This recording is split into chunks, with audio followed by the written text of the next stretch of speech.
DM का आदेश fail, रफ्तार का खेल पास। जालौन में मासूमों से भरी स्कूली वैन ने ली 3 कुलाटियां, 5 मासूमों सहित 7 घायल। क्या अब भी सोता रहेगा परिवहन विभाग? आज जालौन की धरती एक बार फिर मासूमों के खून से लाल हो गई और सन्नाटे को चीरती हुई उन नन्हे बच्चों की चीखें आज भी हवा में तैर रही हैं। सबसे पहले आज की उस रूह कपा देने वाली घटना की बात जिसने पूरे उत्तर प्रदेश को हिलाकर रख दिया है। दोपहर के करीब 2 बज रहे थे। सूरज की तपिश के बीच जालौन के आटा थाना क्षेत्र में अकबरपुर इटौरा मार्ग पर रोजाना की तरह चहल पहल थी। ज्ञानदीप पब्लिक स्कूल की एक वैन छुट्टी होने के बाद बच्चों को उनके घर छोड़ने के लिए निकली थी। चश्मदीदों की माने तो वैन की रफ्तार इतनी खौफनाक थी कि सड़क पर चलने वाले अन्य लोग सहम गए थे। अचानक एक मोड़ पर काल ने दस्तक दी और अनियंत्रित होकर वो वैन हवा में लहराई और सीधे सड़क किनारे एक गहरी खाई में जा पलटी। जैसे ही वैन खाई में गिरी, वैन में बैठे मासूमों की चीखों का वो सिलसिला जिसे सुनकर पत्थरों का दिल भी पिघल जाए। वैन के अंदर का दृश्य किसी डरावनी फिल्म से कम नहीं था। महज कुछ फीट की उस गाड़ी में क्षमता से कहीं अधिक कुल 18 बच्चों को भेड़ बकरियों की तरह ठूंस ठूंस कर भरा गया था। जब वैन पलटी तो बच्चे एक दूसरे के ऊपर दब गए। खेतों में काम कर रहे ग्रामीण और राहगीर अपनी जान की परवाह किए बिना खाई की तरफ दौड़े। उन्होंने कांच तोड़कर, दरवाजा खोलकर एक एक कर बच्चों को किसी तरह कड़ी मशक्कत से बाहर निकालना शुरू किया। इस हृदय विदारक हादसे में 5 मासूम बच्चे, उनकी शिक्षिका निशा और ड्राइवर गोपाल समेत 7 लोग लहूलुहान होकर जिंदगी और मौत के बीच झूलने लगे। अंशिका, शिवांशु, विवेक और विमल जैसे नन्हे मुन्ने बच्चे जो कुछ देर पहले स्कूल में पढ़ाई कर रहे थे, अब खून से लथपथ होकर अस्पताल के स्ट्रेचर पर लेटे थे। अफरा तफरी के बीच एम्बुलेंस पहुंची और घायलों को उरई के राजकीय मेडिकल कॉलेज रेफर किया गया। जिलाधिकारी राजेश कुमार पांडे और पुलिस अधीक्षक विनय कुमार सिंह खुद अस्पताल पहुंचे, लेकिन क्या ये दौरा उन घावों को भर पाएगा जो सिस्टम की लापरवाही ने दिए हैं?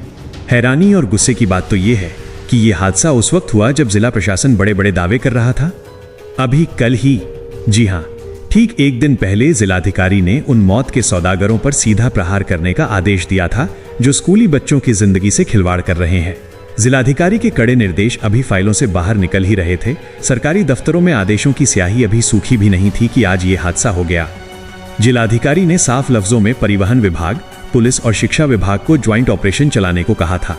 उन्होंने निर्देश दिया था कि बिना पंजीकरण वाले वाहन, बिना फिटनेस के दौड़ते कबाड़ और बिना परमिट के चल रहे अवैध वाहनों को सीधा सीज कर दिया जाए। लेकिन सवाल ये उठता है कि अगर प्रशासन के आदेश में इतनी ही ताकत थी तो आज ये वैन 18 बच्चों को लेकर मौत की रफ्तार से सड़क पर कैसे उतरी? क्या विभाग को किसी बड़ी घटना का इंतजार था? क्या अधिकारियों की लापरवाही ने आज इन बच्चों को मौत के मुहाने पर खड़ा नहीं किया? जरा सोचिए उन अवैध मैजिक, वैन और ऑटो रिक्शा के बारे में जो बिना किसी वैध परमिट के सड़कों पर दौड़ रहे हैं। डीएम ने स्पष्ट किया था कि जिले की हर सड़क पर पैनी नजर रखी जाएगी, लेकिन आज की घटना ने बता दिया कि धरातल पर सब कुछ कागजी है। यहाँ एक और बड़ा खेल चल रहा है जिसे उजागर करना जरूरी है। एक ही स्कूल के नाम पर गाड़ियां रजिस्टर होती हैं और वही वाहन 3-3 स्कूलों में एक ही समय पर संचालित किए जाते हैं। ड्राइवर समय बचाने और रुपए कमाने के चक्कर में गाड़ी को हवाई जहाज बना देते हैं ताकि वे तीनों स्कूलों के बच्चों को ढोकर अपनी ड्यूटी पूरी कर सकें।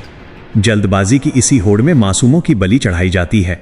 जिलाधिकारी ने स्कूलों के अंदर ट्रांसपोर्ट रजिस्टर बनाने और ड्राइवर के लाइसेंस से लेकर गाड़ी के परमिट की एक एक जानकारी दर्ज करने का आदेश दिया है, लेकिन क्या अब तक व्यवस्था सो रही थी? क्या ये आदेश पहले नहीं दिया जा सकता था? इतिहास गवाह है कि जालौन प्रशासन तभी जागता है जब सड़कों पर खून बहता है।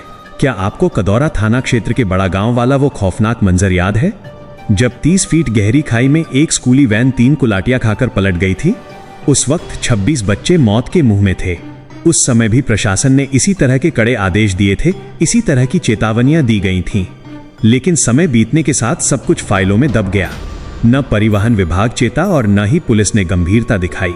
आज फिर वही कहानी दोहराई गई है। आम आदमी आज व्यवस्था की चक्की में पिस रहा है। कभी हेलमेट के नाम पर आम जनता का चालान काटा जाता है, लेकिन क्या पुलिस ने कभी सुबह के समय इन स्कूली वाहनों की सघन चेकिंग की है? क्या कभी ये देखा गया कि एक छोटी सी वैन में 20 बच्चे कैसे बैठे हैं? इस भ्रष्टाचार और मनमानी पर लगाम लगाने के लिए अब कड़े सुझावों की जरूरत है। सबसे पहले एक डेडिकेटेड हेल्पलाइन नंबर जारी होना चाहिए जो सीधे जिलाधिकारी की निगरानी में रहे, जहां कोई भी पिता या माता बिना डरे शिकायत कर सके और उनकी पहचान गोपनीय रखी जाए। दूसरा, पुलिस को विशेष अधिकार दिए जाएं कि वे हर चौराहे पर स्कूली वाहनों की औचक चेकिंग करें। अग्निशमन यंत्र, फर्स्ट एड बॉक्स और खिड़कियों की जालियां चेक की जाएं।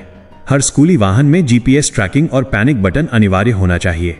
स्कूलों के गेट पर लगे सीसीटीवी कैमरों की फुटेज प्रशासन को अनिवार्य रूप से लेना चाहिए। जब तक इन स्कूलों की मान्यता रद्द करने और डग्गामार वाहनों को संरक्षण देने वाले प्रबंधकों को जेल भेजने की कार्रवाई नहीं होगी, तब तक ये खूनी खेल बंद नहीं होगा। आज का ये हादसा प्रशासन के मुंह पर एक तमाचा है। जिलाधिकारी ने अभिभावकों से अपील की है कि वे सुरक्षित वाहनों में ही बच्चों को भेजें, लेकिन क्या यह जिम्मेदारी सिर्फ अभिभावकों की है? प्रशासन का काम क्या सिर्फ आदेश देना है? सिस्टम को अब जागना ही होगा, क्योंकि अब मामला कागजों का नहीं, मासूमों की मुस्कुराहट और उनकी सुरक्षा का है। अब फैसला आपके हाथ में है। क्या आपको लगता है कि सिर्फ एक आदेश से ये खूनी रफ्तार थम जाएगी? क्या पुलिस को हेलमेट की तरह स्कूली वाहनों की भी हर रोज सघन चेकिंग करनी चाहिए? क्या आपके इलाके में भी एक ही वैन कई स्कूलों के बच्चे ढो रही है? अपनी राय कमेंट बॉक्स में लिखकर इस मुद्दे को एक जन आंदोलन बनाइए। इस वीडियो को इतना शेयर करें कि यह प्रशासन और सोए हुए अधिकारियों की कुर्सी हिला दे। आज अगर आप चुप रहे तो कल किसी और मासूम की जान जोखिम में हो सकती है। अपनी आवाज उठाइए, सिस्टम को जगाइए और दोषियों को सजा दिलाने के लिए कमेंट में अपनी मांग जरूर लिखें। आज हुई इस घटना के जिम्मेदार लोगों पर क्या कार्रवाई होनी चाहिए? अपनी राय जरूर दें।